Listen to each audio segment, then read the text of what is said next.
Welcome back to my channel, Bake QC.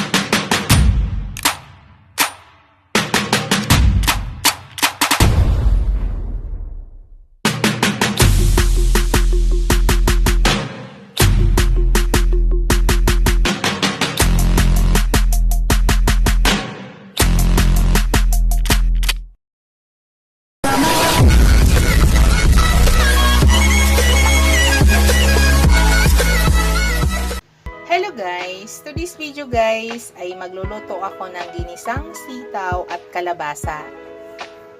Yung ihalo ko guys ay chicken. Ayan po yung ating chicken.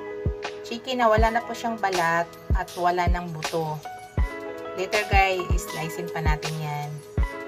Ipakita ko sa inyo guys yung mga sangkap na aking gagamitin para sa aking ginisang sitaw at kalabasa. Yan po yung ating sitaw guys.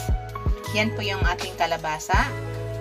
Yan po yung ating onion, garlic. Yan po yung ating chicken. Yan, gagamit na din ako guys ng brown black pepper, seasoning, oyster sauce, at ang ilagay ko guys mamaya sa pangpangisa natin ay olive oil. Yan yung olive oil natin guys at maglagay tayo ng asin. Yan po yung mga ingredients guys na ihalo ko para sa ating ginisang sitaw. Healthy food tayo ngayon guys. Unang step na gagawin ko guys ay prepare ko muna yan lahat. Then bago tayo magluto.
guys, ready to cook na. Na-prepare ko na lahat ng mga sangkap at ang ating gulay ay na-slice ko na. Yan, ready to cook na yan guys. Mag-start na po tayo. Yung ginawa ko pala sa chicken ko guys ay minarinate ko sa yan. Minarinate ko yan sa oyster sauce. Tapos nilagyan ko ng ground black pepper at saka seasoning. Yan. So, let's go guys. Start na tayo pag-cook. Hello guys, ito nagpainit na ako ng pan. Painitin muna natin guys bago tayo maglagay ng oil. Ito, mainit na siya guys. Maglagay ako ng olive oil. Estimate lang nyo guys kung ano kadami.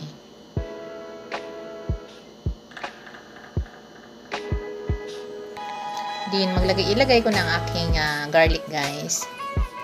Mainit na yan.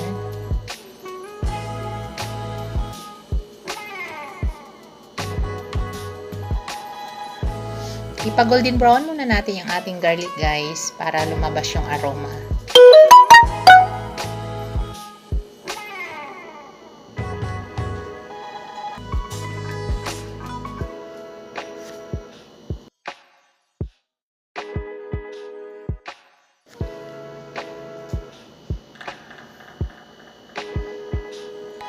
Tapos isusunod na natin ang ating onion guys. Okay na yan. I-mix na natin ang ating onion.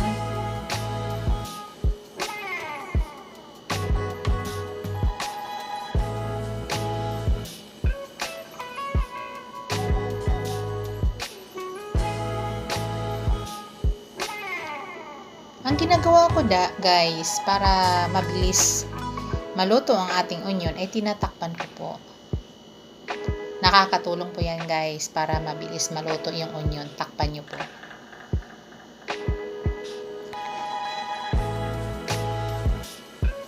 And guys, after 1 minute, check natin yan. Luto na agad yung onion guys. Nakakatulong po kasi pag tinatakpan natin. Yan, ilagay na natin ang ating chicken. And nakita nyo kanina guys, minarinate ko yung chicken sa ground black pepper, seasoning liquid, at saka oyster sauce. Yun po yung nilagay ko dyan. So, imimix lang natin maigi guys, para maigisa ng maabuti ang ating chicken.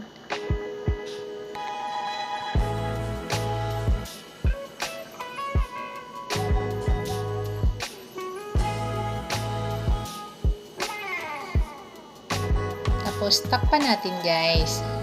So, after 3 minutes guys, babalikan natin yan. Yan guys, check natin after 3 minutes. Yan po yung nangyari sa ating chicken. So, luto na siya guys. Hindi pa siya gaanong luto, pero madali po siya lutuin kasi wala siyang balat tsaka walang buto. Sa ngayon guys, ay lalagay na natin ang ating kalabasa. Kasi ang ating kalabasa ay medyo makapal ang pagka-slice ko. Yan. Inubos ko na po lahat yung kalabasa guys. Kasi baka masayang, masisira. Imimix lang po natin together guys, para maghalo-halo na po yung mga lasa dyan.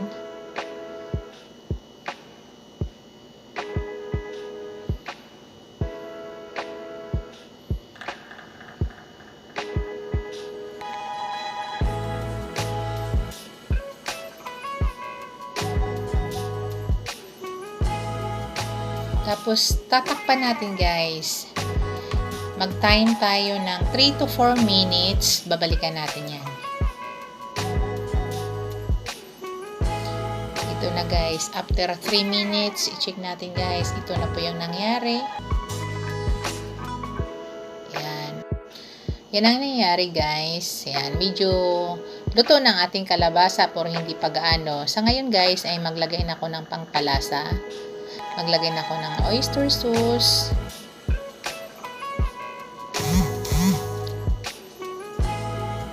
Maglagay na ako ng liquid seasoning. It's up to you guys ha, kung gusto nyo maglagay ng liquid seasoning. Ako kasi pag veggies ang lulutuin ko ay gusto ko mayroong liquid seasoning. Yan, maglagay na ako ng a little bit of asin. Tapos, maglagay na ako ng ano guys, hindi mawawala pag ako'y nagluluto, ground black pepper. Mahilig po ako sa pepper guys. Kami po ay mahilig talaga sa pepper.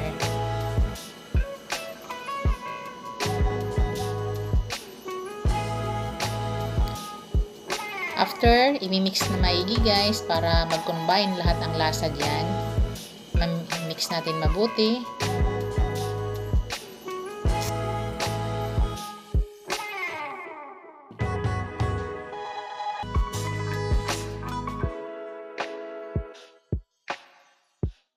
Maglalagay ako ng chicken broth para medyo lumambot pa ang ating kalabasa kasi medyo malaki yung or makapal ang pagka-slice ko. Yan, takpan ulit natin guys. Tapos mag-time tayo ng 2 minutes para ilagay na natin ating sitaw. After 2 minutes guys, i-check na natin. Yan na po yung nangyari guys. So, nakita nyo yung ating kalabasa. Yan. Hindi pa siya gaano malambot, pero pwede na natin ilagay ang ating sitaw.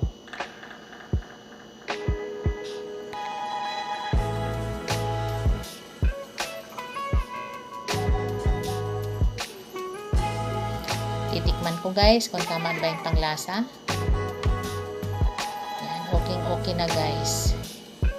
Tama na sa timpla. Yan guys.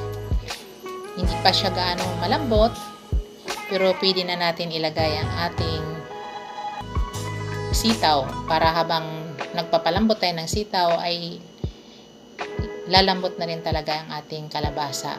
Gusto ko sa sitaw guys ay hindi masyado ayoko na overcook. Gusto ko crunchy pag kinain ko. Ganyan ako guys pag sa sitaw.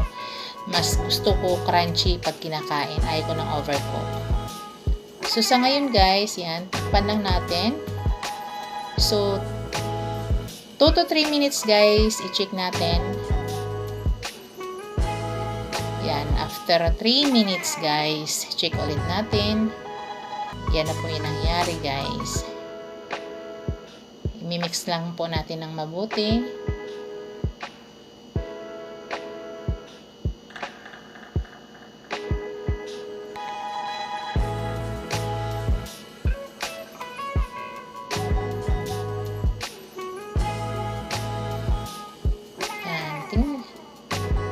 Hindi pa gaano malambot ang sitaw guys. Mag-add tayo ng 1 minute.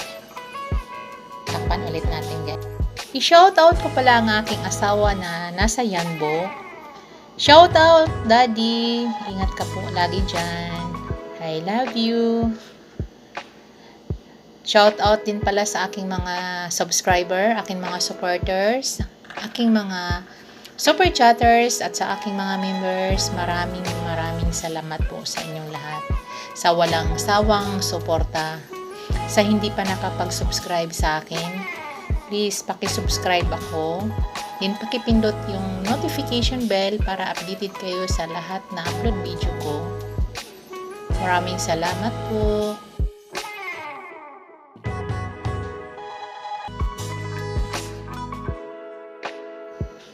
Ito na guys. I-check ulit natin guys.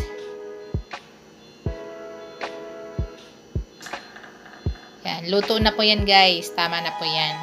Patayin na natin ang apoy natin guys. Yan na po ang ating ginisang sitaw at kalabasa. Ready to serve na yan guys. Thank you for watching guys. Don't forget to like, comment, and subscribe to my channel. Sa hindi pa nakapag-subscribe, subscribe naman po ako at huwag kalimutan pakipindot ng notification bell para updated kayo sa aking new upload video.